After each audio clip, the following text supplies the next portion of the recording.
Within the dark weave of this dyed cotton garment are distinct visual imperfections.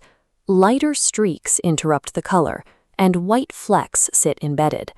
While consumers view these as manufacturing defects, a forensic investigator treats them as a measurable dataset, the first step in linking a recovered fragment to a specific production run.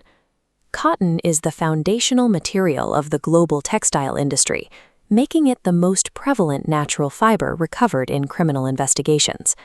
Translating a fabric flaw into scientifically actionable evidence requires high-resolution analysis. This text defines the standard for microscopic fiber comparison. To understand a textile's forensic signature, examiners look past the factory floor to evaluate the biological maturity of the plant cell itself.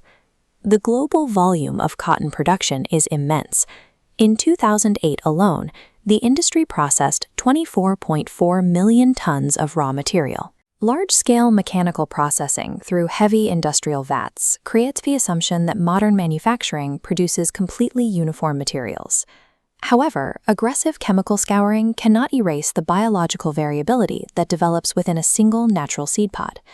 This persistence of variation allows examiners to distinguish between textile sources that the industry classifies as the same product. Modern production masks this diversity, but the evidence remains tethered to the localized biology of the cotton plant. Understanding how this biology survives manufacturing requires a shift to the molecular level to isolate the base chemical composition of vegetable fibers.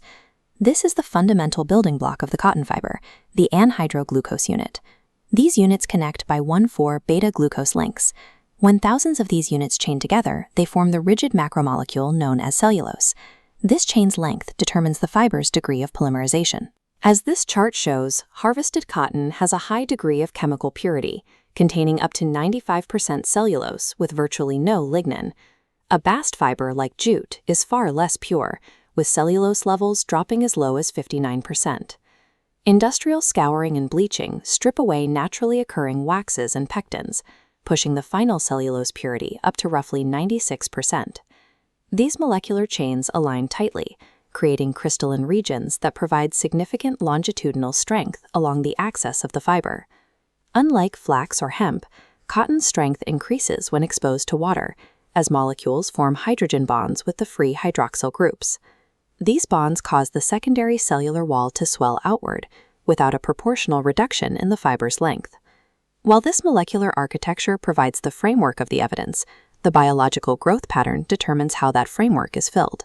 Moving from molecular chains to the anatomy of the plant, we can see the cross-section of the physical cell. This diagram shows the zones of a cotton fiber, the outer wax layer, a central cellulose wall, and the hollow inner core, or lumen. The defining variable for the trace examiner is the maturity of this cell. In a mature fiber, successful biological development fills the internal space. The secondary wall grows thick enough to nearly collapse the central lumen. This dense wall provides structural integrity and allows the fiber to absorb dyes evenly. If development is stunted during the ripening period, the fiber remains immature.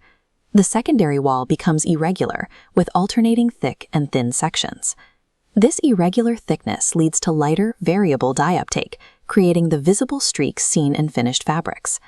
A dead fiber represents a total biological failure. The structure consists of a thin outer ring with almost no secondary cell wall present. Because dead fibers lack a cellulose matrix, they appear completely white or uncolored after exposure to industrial dyes. Maturity dictates the physical topography that the examiner will measure under the microscope. To compensate for these inconsistencies, the textile industry uses chemical treatments to force a more uniform appearance. This process, called mercerization, involves soaking the fibers in a strong alkali, such as sodium hydroxide. This scanning electron micrograph shows raw cotton before treatment. The fibers appear as flat, highly twisted ribbons. A 26% sodium hydroxide solution forces a permanent morphological change in the cellulose. After treatment, viable fibers swell into smooth cylinders. But notice this dead cotton fiber. It remains a flat, twisted ribbon among the swollen cylinders. Because the dead fiber lacks a secondary cellulose wall, there is no internal structure for the sodium hydroxide to expand. it is physically immune to the treatment. This mechanical failure ensures that the dead fiber will reject the dye molecules during the coloring process. These are the white flecks that eventually appear at the crime scene. By forcing the viable fibers to change, industrial processing permanently isolates the biological failures, leaving behind a forensic record of the crop's development. Returning to the bench, the examiner contextualizes these cellular structures within the broader taxonomy of vegetable fibers. Vegetable fibers are categorized by origin: seed pod fibers like cotton, stem fibers like flax, and leaf fibers like sisal. Stem fibers contain high lignin levels and require retting to liberate the strands, but cotton remains the focus of most casework. Because of its global volume, analyzing cotton's maturity is a high-yield skill for the trace examiner. Calculating the ratio of mature to dead fibers in a sample creates a morphological fingerprint. This helps determine a fabric's quality, likely country of origin, and its specific manufacturing batch. The forensic investigator reads these apparent manufacturing flaws not as mistakes, but as a direct record of the plant's biological history. Investigating trace evidence requires tracking the unbroken chain, from the 1,4-beta-glucose molecular link up through the anatomy of the plant cell to the microscopic flaw that remains at the crime scene.